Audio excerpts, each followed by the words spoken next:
You had this meeting this past week with Saquon and Jalen. What was behind that? I don't recall the meeting. Oh, okay. The meeting never. Those guys said it did happen. Oh, well, you didn't talk to them. You weren't in the meeting? I don't recall. Or you don't want to? I don't recall. I don't recall. It's crazy. Did it happen? Did it not happen? Now I'm confused. We're all confused. Look, he's so ready. Go ahead. Well, let me say this, and this is where my qualifications kick in.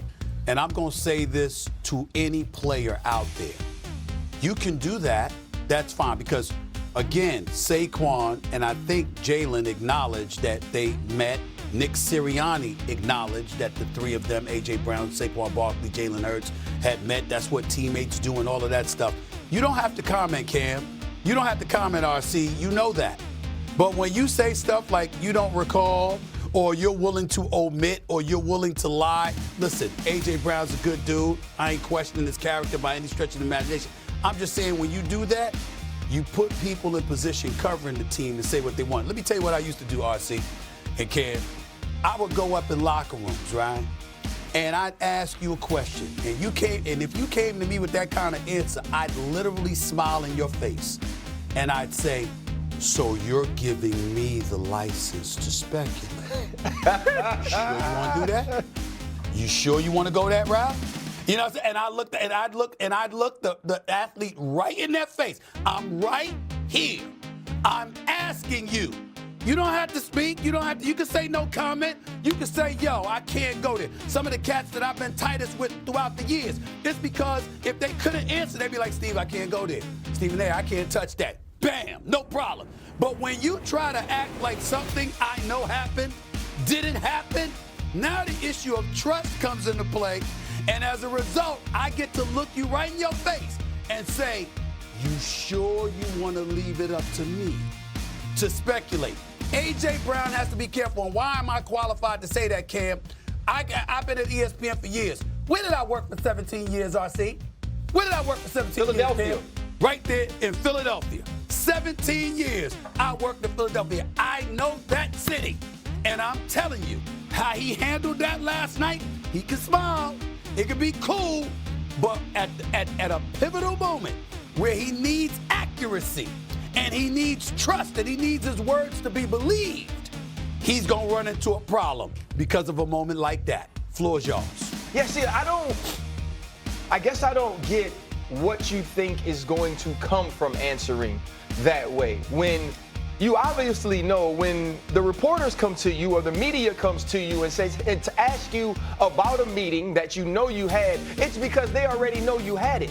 Right? If your old lady walking up to you with your phone and she asks you, why is you texting old girl, she already know you texted her. You can't say I don't recall then. You gotta give an answer. So when they come up to you after the game and they ask you that question, you have to get an answer. You can give the answer and say, you know what? I don't want to talk about that meeting. Exactly. It doesn't matter that we had that meeting. Or what goes on between my teammates and I is not your business. But to say I don't recall something that happened that week, whether it didn't or it did happen, is now you playing in the face of the media. And this is what I know. When you play in the face of the media, they're going to mess with your life. They're going to mess with your career. They're going to make it difficult to function and maneuver within your locker room with any type of comfort. And AJ knows that because he's been dealing with it for the last 3 years in Philadelphia. And so when you give them that opportunity, trust me, the media will take advantage of that. Yeah, so have we thought about this? What if A.J. Brown wanted you guys to have this type of discussion? What if A.J. Brown has said, hey, I want to go on another peaceful protest? What if A.J. Brown has made it abundantly clear that he is not happy as a Philadelphia Eagle as of late? Maybe A.J. Brown has been feeling this type of way for some time, and winning has been the only mascara, blush, or eyeliner that has been able to cover up all the blemishes. And now all of a sudden you get to a point now where you're not winning no more, bro. You're not winning no more. And now you sit up here and you ask yourself, the real critters start to come out when the light hits the room. And A.J. Brown has identified and said to himself, hey man, whether y'all wanted to have a meeting or not, I wasn't there or I checked out. So was I really there? And it calls for even more speculation because it is toxic, it is messy.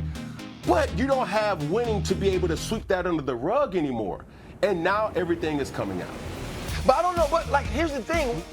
Why is A.J. Brown mad? Like, when you look at the last 4 games, 10 targets, 9 targets, 8 targets, 9 targets, like outside of people like Puka Nacua, that's a lot of opportunities to go out and make plays, whether you like your route combination, whether you like your matchups, whether you like the creativity of the offense or not. So, and this isn't a target question. This isn't a happiness question. This is just like a fact question. You only have 2 fewer targets than Dallas Goedert, who was a top pass catcher last night. And the thing that's most important is that none of us are wrong. What I said, what RC said, what you said, Kim, all can be true. The issue with A.J. Brown, however, is this. Okay, you know what? If I'm open and you're missing me, right? Well, then obviously it's going to highlight statistically opportunities that were missed because I was wide open, you didn't get me the ball. So when I'm not open, but we going to notice that, right? He wants to speak, but he wants to speak in riddles and all of that stuff. No, you got to be direct at some point. You got to man up. You're a professional athlete. You feel something, say something. If you don't want to say something, that's cool too. Say no comment. But when you do what he did, all I'm saying is you're inviting folks to speculate. And in the end, he'll end up getting burned because he didn't come out and make sure his position was cleared. Stephen, I have a question for you. Was clear. At some point in time, somebody's got to do that so you can find out what the hell's going on with the Eagles and fix it. Stephen A., how much of this could be similar to what Shedeur Sanders did when he was getting so much criticism from the media and he pantomimed, right? And so now A.J. Brown, who has been getting a ton of criticism from the media as well, what if this is his way to say, I don't recall, and kind of do the same thing as if I'm not going to give you anything to talk about? Totally valid. But the flip side is Shedeur Sanders is a QB3 trying to make it into the league. A.J. Brown is an all-world receiver who's a Super Bowl champion. And for some reason can't publicly state specifically, yo, this is one of my problems. And maybe it's for the right reasons. You don't want to call out your quarterback.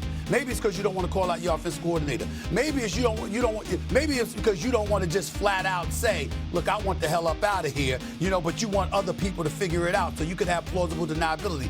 All of those things are relevant. All I'm trying to say is that a Cam and RC, who are obviously former players, y'all are still connected big time to them.